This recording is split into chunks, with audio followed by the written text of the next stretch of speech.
understand the economy, you have to understand human nature. This podcast is powered by Acast. How are you doing there? It's time for the podcast. John is back smoking, and the lungs on that boy. And also, I just want to tell you, he came in this morning, we're about to do the podcast, and he said, I forgot your apple. Teacher. What's with the apples, John? The apple, somebody told me a while ago that for voiceovers, when you're doing voiceovers, you know, a lot of people get very sticky in their mouth and they make all the, which I can't abide. And they get a bit sinusy. Now, Macker, you are a sinusitis, a walking sinus. Yes. I am a walking adenoid. So some days you're clear as a bell and some days you're not. So I wanted to try, somebody told me that if you eat an apple, it kind of clears everything out of your mouth and your sinuses and all the rest. So, and I'm going, I must bring that apple down to Mac for teacher. You will think, dear listener, that we are sitting here agonizing about economics, about finance, about the bond market, about budget deficits. But no, we worry about apples, sinuses, adenoids. Yeah. Noises. Anyway, noises listen, on the mic, yeah. Listen, it is great to have you. It is a massive, massive week. John is breaking out in a rash already because it is Trump week. It is the inauguration of Donny, the King Donald. We're going to talk all about him with the wonderful, wonderful historian Niall Ferguson a little bit later on the podcast. But John, time to throw in the towel, say fair enough? Yeah, absolutely. Yeah, it's done. I kind of, at this stage, I've been very twitchy, as you well know, since November, since he was elected. And I've stocked up on Xanax and the whole shebang. Yes, I can sense that. But I just want to get on with it now. I want to see what happens. I'm absolutely fascinated. But, the poor old Donald, he moved the inauguration indoors. I know, because it's too cold. It's chilly for him, you know? But, and it's interesting, but he did make the point that Ronald Reagan's inauguration was also moved indoors. And we're going to talk about later on about the similarities between Trump and Reagan. It's also the week of the ceasefire in Gaza, Israel. Yeah. Now that is something that is very, very clear that it's the first evidence of the new background noise that Trump is bringing to the table. Because if you read everything that's been said about it, it's Trump decided to bring the pressure on the Israelis, not Biden. So this is, again, very interesting. But fair enough. We don't know what has gone on exactly in the background, but at the same time, it just feels a little unfair if because Biden has been working his ass off and Blinken. Yeah, but I suppose playing his guitar solos. But that's exactly. But that's just the way in which the world moves on, and you're kind of forgotten about. Yeah. Do you know what's actually interesting? I noticed with the ceasefire, right? Thousands of people were marching in Ireland and all over the world, pro-ceasefire, agitating for the ceasefire, asking for the ceasefire. Yeah. Now that it's on, I haven't seen anybody celebrating it. Yeah. It's quite weird, isn't it? Yeah, that's true, actually. Do you know what I mean? Like, ceasefire now, all of which is entirely legitimate and deeply humane. Now that it's happened, I would expect a large celebratory march on O'Connell Street up to the GPO. Yeah. Nothing happening. Well, they're looking for a new event. A new cause. Yeah. We will come back to this. So, John, what I want to talk to you about before we talk to Niall Ferguson is something that I've noticed in the last couple of weeks. We touched on it in the podcast. We joked about Monsignor Joe Rogan, the tech bros, etc. But it is what they are now calling the vibe shift. It's this idea that Who's calling it that? In general, if you look at vibe shift. The vibe shift. So basically, there has been a shift in the background noise. There's been a shift in the vibe, right? Across the board. I don't think I have ever seen, and this includes the Obama 2008, 2009 inauguration. I don't think I've ever seen a president coming into the United States. And even though we kind of joke about the States, it's still the most important country in the world, bar none, right? Yeah. And will be for quite some time, where the culture has shifted so quickly. So, for example, not only are we talking about, freaking Meta. Yeah. Meta, Facebook, WhatsApp, we're talking a massive company, has dropped already its diversity, equity, and inclusion program. Yeah, I know. Right?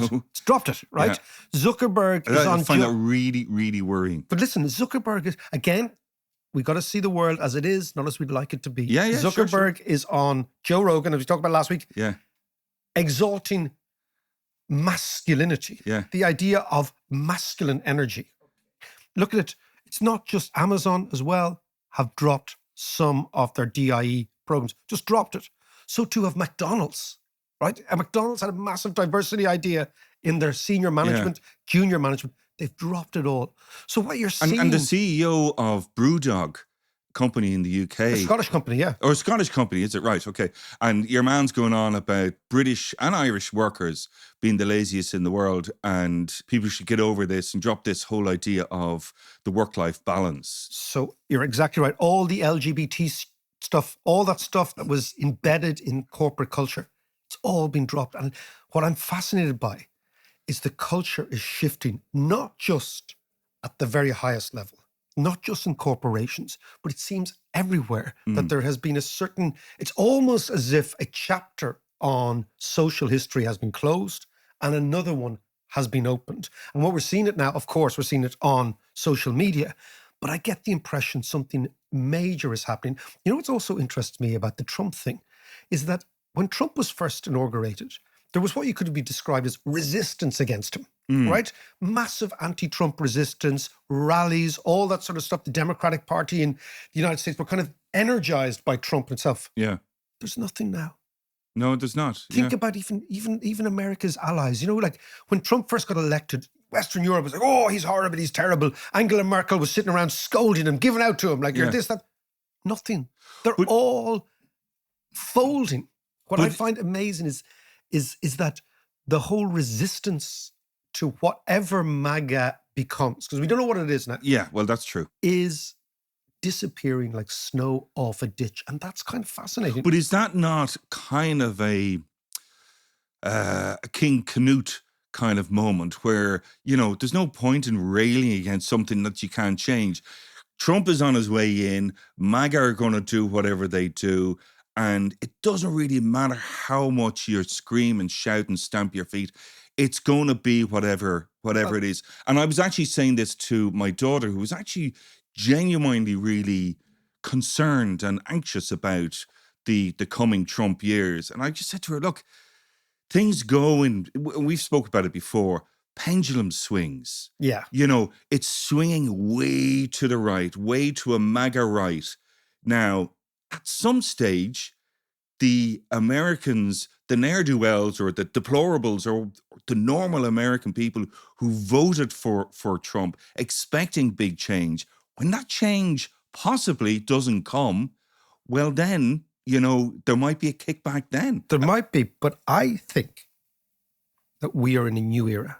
So with Meloni in Italy, with the AfD in Germany, with Reform in Britain, with Le Pen in France, what we are seeing is, I think that Trump is evidence. He is evidence of a cultural shift that has been going on for quite some time and has been suppressed. Yeah. That is a very interesting thing in sociology. It's a very interesting concept, right? Which is called a preference cascade. And what this was highlighted was when the Soviet Union collapsed. During the Soviet Union, a whole host of ideas that people were compelled to articulate in public but didn't hold in private imploded once the system was over. Right. And I think that's happening now against woke, against all these sort of things, that lots of ideas that people were compelled to have in public, right? We're pro this, we're pro that, we're pro the other.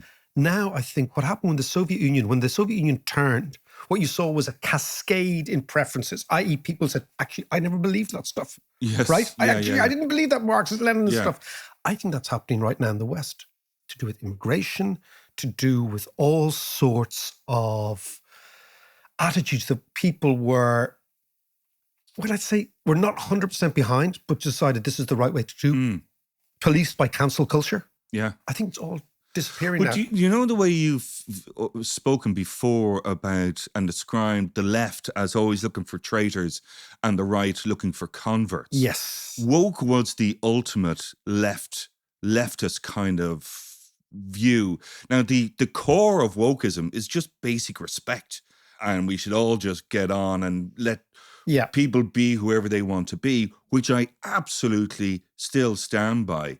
But then the woke crew, or whatever you want to call them, the woke army, were becoming more and more kind of extreme in their views. Yeah. And of course, that created its own kind of backlash. So again, it's back to that pendulum swing. But I think the thing about pendulums, when you think about them, you tend to think they swing reasonably rapidly to the extreme and then back again because there's an equal weight. But what I think is happening now is that we're moving into an era, a different epoch. Remember, I've talked about that with respect to economics as well, but with respect to culture. And this epoch, it's basically, to take woke as, basically it's the chronology of the death of an idea, which is woke, and the way in which it was policed, which was cancel culture. And it tended to ferment within universities and sociological departments and all that sort of stuff. So it started with just political correctness, okay? Do not be obnoxious to people, right? And then that fermented in universities, I'd say in the 1990s, 2000s. It became a movement, became energized, and then it became policy in the 2010s. And now I think that period is over. And what you're seeing in today's inauguration and this week's politics in the United States and the cultural shift is a vibe shift, which is really significant. And not only is it just the bros and the tech, as I said, the brotocracy, we are definitely moving from a situation where the background noise and the background music was being driven by NGOs in the last 10 years. And now it's going to be driven by bros. So from NGOs to bros is where we're going. And that, I think, changes the world. So in order to give us a good sense of this, with some history on it, somebody who knows the insides of the Trump machine very, very well, biographer of Henry Kissinger, great historian of money, great historian of many, many economic eras, Niall Ferguson. Why don't we go and talk to Niall? It's a pleasure and it's a privilege to have him on the show. So let's go and talk to Niall. Niall, I want to talk to you about President Trump. You called him the anti-fragile president, taking from Nassim Taleb's book, Antifragile. What do you mean by that? Because he's now in the job. I love the word anti-fragile because it doesn't just mean robust. Most people think the opposite of fragile is robust. But Nassim Taleb makes the point that the opposite of fragile is something that gets stronger under stress. It's not just that Trump is robust, that he could withstand attempts at assassination and lawfare and all the things that have been thrown at him. It's that they made him stronger. That's the definition of anti-fragility. It's very rare. Very few people are anti-fragile. Most people may be resilient, but they don't get stronger under stress. Trump gained strength consistently through 2024. The more the Democrats went after him legally, the more court cases there were, the stronger he became. He became an unassailable candidate within the Republican primaries, mainly because the Democrats put him on the front page of the paper every other day. I think the assassination attempts also added to his strength. By the time we got to November 5th, Trump was not only experiencing a political comeback, he was experiencing a political resurrection. And that is a very rare thing. And Niall, do you think that is about his personality or is it a sign of the times? It's his personality. It's quite rare to take the attacks that are directed at you and somehow gain strength from them. Because most people are upset to be attacked. Yeah, most of us don't want to be in court every other week while we're campaigning. Most of us don't want to be constantly derided by legacy media. But Trump is one of those rare people who seems to gather strength from it all. And that's something that the Democrats miscalculated about. I did warn them. I remember saying, in fairness, you were one of the very few who said this guy can and will win. I argued in an article that Bloomberg wouldn't run it, had to be in The Spectator because they didn't want to run it. Trump was going to make a comeback. And that was in 2023, long before it was a fashionable position. I argued he would storm through the primaries, make absolutely short work of Ron DeSantis and Nikki Haley, which he duly did. He would certainly have beaten Joe Biden. There was a phase when the narrative was, but they've got rid of Joe and they've got Kamala Harris, of course, she was one of the weakest candidates the Democrats have ever fielded. And so it's funny that the result was ever in doubt, but polls will see doubt. In truth, he was an unstoppable force. And he came out of that election. This is an illustration for you, David. Most people at the end of the presidential election campaign are absolutely exhausted and have to kind of go and kind of lie in a heap for a couple of weeks before they really do anything else. I saw Trump shortly after November 5th at Mar-a-Lago, and he was glowing. He had a kind of strange radiance that was beyond the suntan or makeup. He'd lost weight. He looked in better shape than I have seen him in 10 years. And that was at the end of an election campaign in which he'd faced at least 2 assassination attempts, maybe more for all we know. So that's exceptional. And one has to kind of, whatever one feels about the man, you've got to take your hat off to somebody who is that kind of anti-fragility. Now, you said Mar-a-Lago, and I've always preferred testimony to analysis. So I want testimony here. What is the court of King Don like down there? You've been down there. You know a lot of the people, personally, you know a lot of the people very, very well. Well, it is a court, David. It's a little bit like a royal establishment, although I think it's a bit like a royal establishment imagined by somebody who'd only lived in Las Vegas or exactly, yeah, what used to be called Los Angeles. So it's kind of the HBO or Netflix version of a royal court. But what's fascinating about it is that this court functions exactly like a medieval or early modern European court in that everything revolves around the personality of the king, and access and proximity to the king is power. So since the election, he has largely held court there with a constantly shifting cast of characters, just as if you'd kind of stumbled into the court of one of the Tudors. And there are favorites. Elon Musk was, of course, the most important favorite, but he was more than just a favorite, but because he came as one of the greatest barons from Techshire, the great baron. Yes, exactly. So he was close, so close that he rented a cottage right next to Mar-a-Lago to maximize proximity. But you also had the people desperately jostling and trying to get access to enhance their own power, like Nigel Farage, trying to kind of shoulder his way into access to the king. There's a table at the center of the outdoor dining area, which is on a slightly elevated platform and has great velvet ropes around it. And that is the king's table. And you can sit and dine and watch the king. And if you're fortunate, he may acknowledge you, and then you greatly grow in your prestige. So it's the real thing. So it's medieval. I studied early modern courts once upon a time. It's all entirely familiar. And tell me from this, so that's the testimony. You've seen it up front. You've seen the pleading and the sort of pathetic nature of a court, because courts are, by their very definition, they are places where people prostrate themselves, humiliate themselves, all that sort of stuff. Yes. What does this mean? So that's the monarch king. Now we have, as of today, the president. Yeah. And the president's a different job. Yeah. What is the court going to look like? It's a demotion. It's a demotion. Because being king of Mar-a-Lago is just a lot of fun.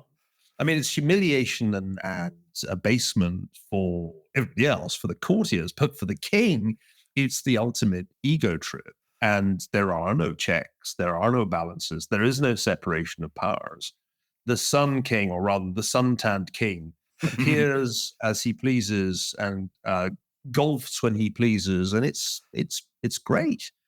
But the trouble about becoming president of the United States is that you are inheriting a job that was defined not to be monarchy by the founding fathers, who ensured that the powers of the president would be highly circumscribed.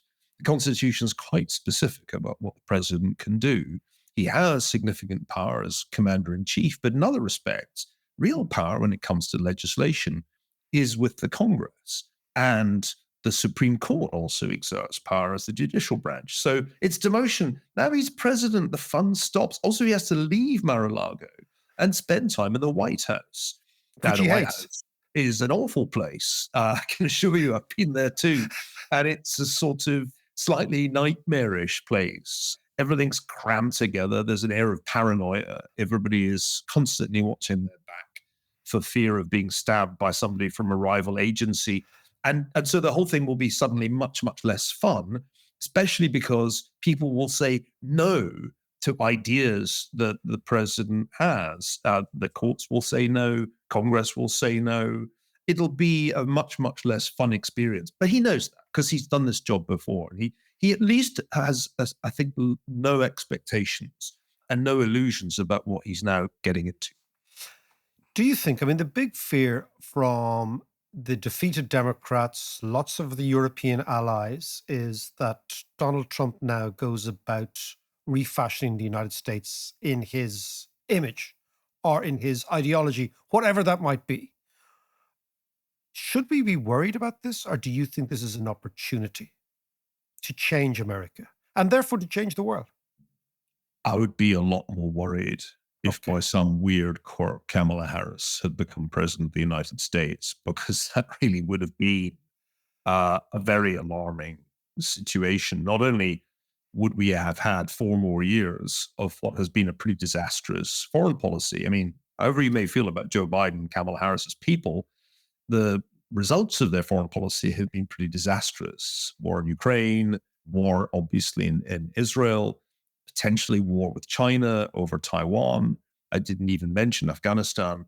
Although Europeans were very, very eager to say the adults are back in the room, actually the Biden-Harris administration was way worse for the world in terms of global stability than Trump was. Trump's foreign policy, if you judged it in terms of results, was actually highly successful. So I think it's good that we're not having 4 more years of the Democrats. I also think that this administration will be a much more professional and better run administration than the first Trump administration. That's all actually clear. I went through all the appointments today, all the names of all the people who now have jobs. And although the attention is very much focused on a few controversial picks, like, say, Pete Hegseth for defense, if you look at the whole thing, the whole administration, it's a more impressive administration than Trump won. As for him reshaping the United States, as I said, read Constitution and you'll see that it's impossible for him to change the Constitution. He doesn't even want to. There's no part of Trump's campaign that says, give me a 3rd term, change the Constitution. None of that, because it's not going to happen. He'll be a 2nd-term president who will be a lame duck after the midterms, because that's always the case now that we have term limits. And in that sense, I don't think anybody should be too worried about the end of the republic. I think that's a very, very low probability scenario. So let's talk. You've written that you compare him to Reagan. And I find this fascinating, this idea of we will have peace, but it'll be true strength. You talked about foreign policy. Explain that to me and what that looks like, particularly in the next 24 months, where he's very much in the driving seat.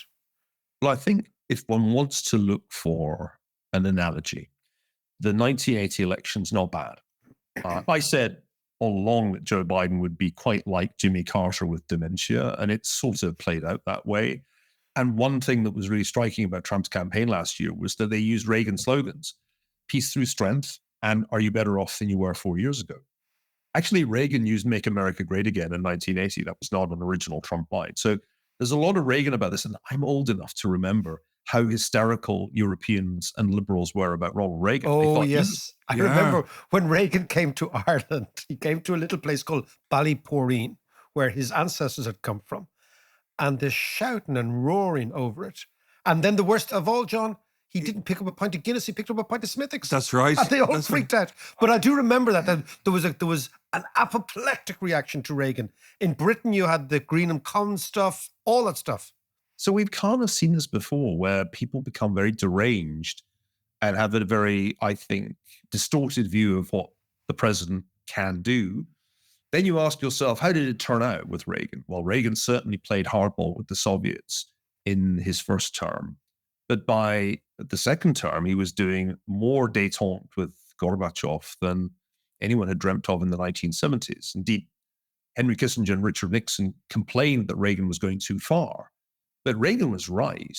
By embracing the Soviets after having initially beaten them up, he helped dissolve the Soviet Union. Didn't happen on his watch because George H.W. Bush had taken over by 89, 90. But I think one has to attribute a lot of the end of the Cold War, the peaceful end of the Cold War, to Reagan's self-confident belief that socialism was doomed to fail economically and American capitalism and American democracy were just a more attractive option. So there are elements of that story replaying themselves now.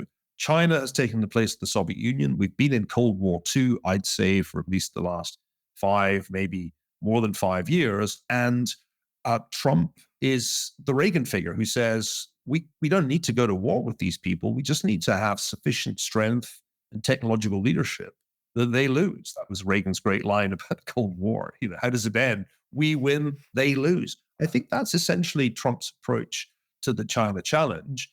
And I would hesitate to bet against him succeeding. Of course, lots of stuff will go wrong. And I want to stress, you're inheriting an economy that's sort of riding for a fall. Yes. That's been overheated fiscally. You know this, David. And the 6% GDP deficit at full employment, that's not good.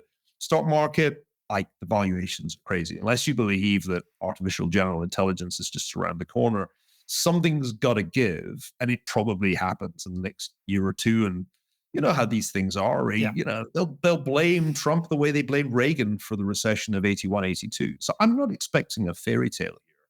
But I think in the foreign policy domain, the Chinese are worried. They know they're up against somebody who dealt their economy a pretty hefty blow with the tariffs back in 2018-19. And they have to worry that this time the blow will be bigger. Can I just ask you about the more immediate foreign policy in this part of the world? I'm not talking Ireland, I'm talking Europe. So you've got Ukraine and Israel.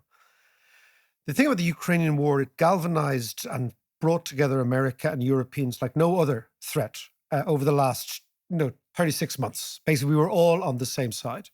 Israel's a totally different kettle of fish. Israel has the potential to divide Europe and America. How does this play out in your view of Trump?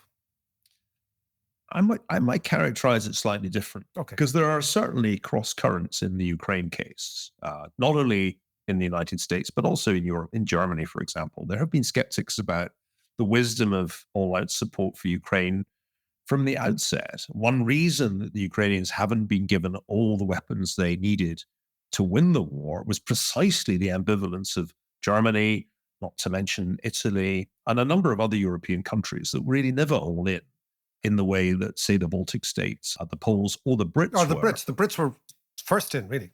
Right. Well, Boris Johnson was prime minister when it all kicked off, and in some measure, I think, saw this as his Churchillian moment. Leave that to one side.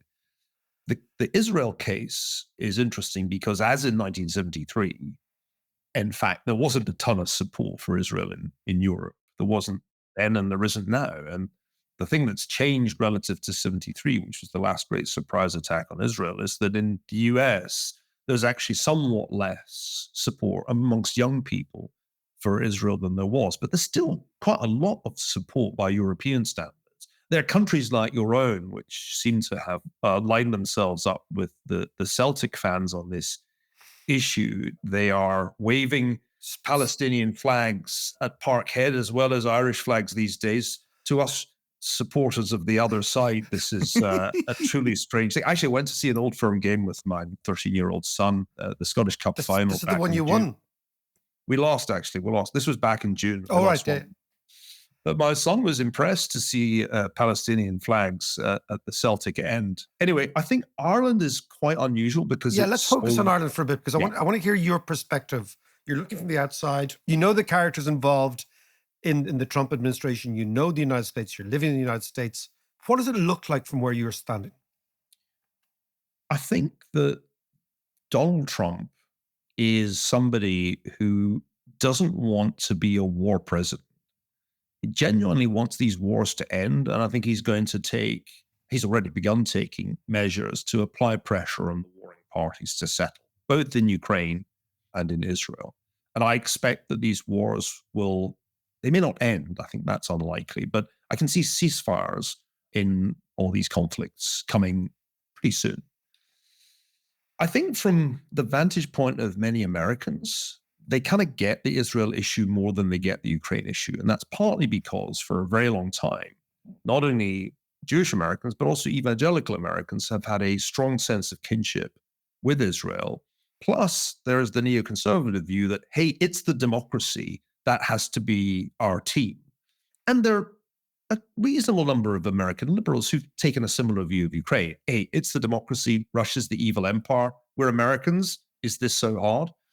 So I think for Ireland to be as strongly on the other side is a little like Britain sending the Chancellor of the Exchequer to China the week before Donald Trump is inaugurated.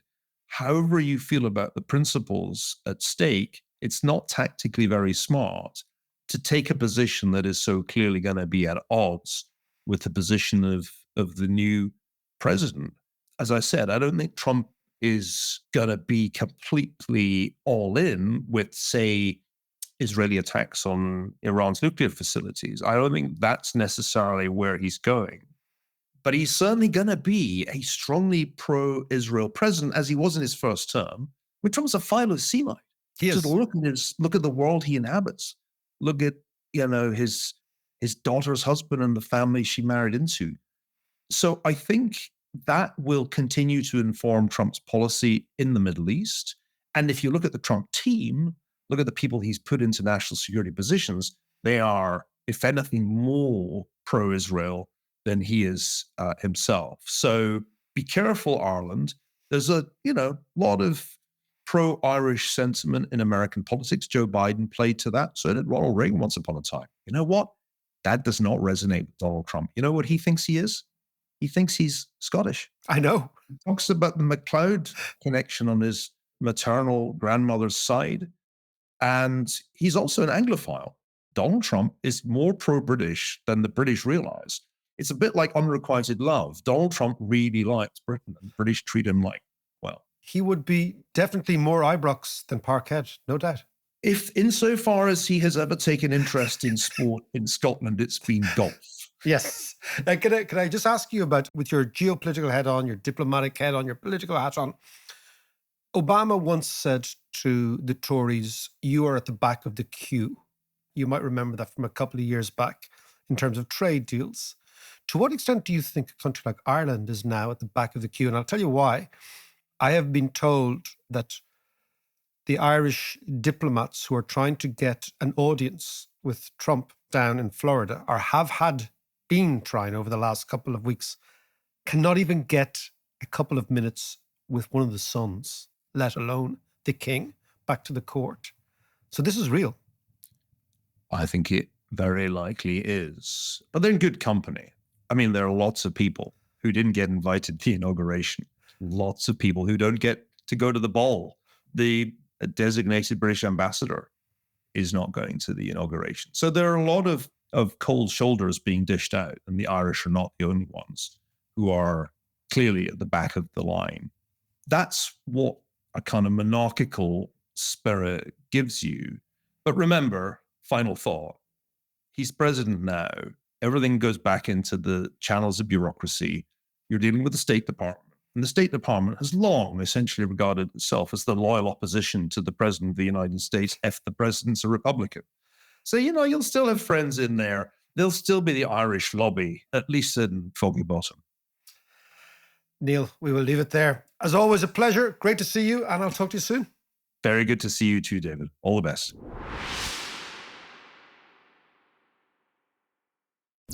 Foggy Bottom. Yes, John. I've never heard of Foggy Bottom before. Foggy Bottom is a region or a suburb in Washington, D.C., where all the main institutions of state are. Oh, of course it is. I was there last year. Yes. I just realised. That's it. John was actually thinking of something to do with I know. Your innards. The Soggy Bottom voice. Your innards, exactly. But, when he was talking about, when you were asking him about Ireland being at the back of the queue, I think you're kind of right. He's saying no, that we still have some influence. But I just think with the exit of Biden, that is the exit of old sod Irish shtick bit. And, what makes that even more kind of interesting is the fact that, look at the surnames of a lot of the people in the Trump world, and they're Irish. And I just don't think they have the same graw for the old sod. Well, we don't. As it were. It's a fair point. I mean, what he's basically saying, I think what you're saying, I think is very valid. There was a book written about 30 years ago by Conor O'Clery called The Greening of the White House. Yeah. Which was about the combination of what they used to call the four horsemen, okay, who were Ted Kennedy, Patrick Moynihan, all those old guys, right? Irish-American politicians, bipartisan, Republicans and Democrats coming together, influencing Clinton, who was very, very partial, Northern Ireland, all that sort of stuff. So what in the last 25 years, there has been a greening of the White House. Yeah. That was always predicated on democratic politics, which was our big, official Ireland's big mistake, which was to basically, in a two-horse race, put all your chips on one horse, which was the Democratic horse, originally Joe Biden, and then Kamala Harris. Put all your chips in that beautiful Waterford crystal bowl. In that lovely, exactly, with massive sprigs of shamrock that nobody's ever seen a sprig of shamrock like that, ever. Where are they all? What do they do with them? I don't know. They're on eBay. They're on Done Deal. They're on Done Deal. Right. But I think, like everything, Irish America is an organic idea. And the problem with the Department of Foreign Affairs and all those people who articulated Irish American policy from here, they thought it was static. So they thought it was democratic. They thought it was probably broadly towards liberal ideas. They thought it was probably broadly urban, Irish America, right? Irish America changes. This is why I've always advocated that we should give passports to the diaspora, right? I've always thought that we should change the way we look at them. We need to figure out the new face of Irish America is Joe Rogan. Right? No, seriously. Right? Yeah. What the government and Irish, we always start to get philosophers and politicians, like David Lynch or something, the filmmaker, right? Amazing, who died last week. Yes, Amazing filmmaker. yeah. But the new face of Irish America is about 5'8", is built like a brick shithouse, has a shaved head, looks like a bouncer, and doesn't accord to anything that we might like Irish America to look like, is an MMA fighter. The second guy, who has a shaved head, who's 5'8" and looks like a bouncer, is Dana White. 100% Irish American. Yeah. We need to understand that these guys are now what Irish America looks like. And it's MAGA. And we need to find people in the MAGA movement that can actually articulate or advance the cause of Ireland. From a brotocracy perspective, maybe we need to get the Stripe lads and even the Intercom lads. What I'm saying is the bet on Irish America looking and smelling and feeling like one of the Kennedys is over. Yeah. The bet now on Irish America is it looks like someone who lives not in Massachusetts, but in Vegas. Yeah. We've got to figure that out. And that's where Irish policy has got to go. The Irish Americans still vote, and they still vote, but they don't vote as a bloc. We know the history of Irish America means that Reagan, who was also an Irish American, there was a thing called the Reagan Democrats, who were Democrats who shifted to Reagan. They were into law and order. They were very white, which they still are white. They are Christian rather than Catholic. They are conservative with a small c. Yeah. And they are the backbone of the American military. Okay. That side of America. Yeah. And they are American patriots. And they don't like other immigrants from other places in the main. And what we need to realize now is that's what Irish America is beginning to look like. And if we do that, then there's some connection between the country and Irish America. Now, the interesting thing is that connection was, as Niall said, at Foggy Bottom, which was official America. We've got to actually realize that Irish America lives in unofficial America. Yeah. In normal America, in everyday America. In Oklahoma, in Kansas. All those places, places, you know. And so, John, to get our heads around this, we've got to realize now that Irish America in the future, or at least in this new phase, is going to look a lot less like Conan O'Brien and a lot more like Joe Rogan. And we have got to deal with that, figure out a way of accessing that, figure out a way of using that, but more to the point, figure out a way of how those Irish Americans feel comfortable with us, because they've much more to give us than we have to give them. Right.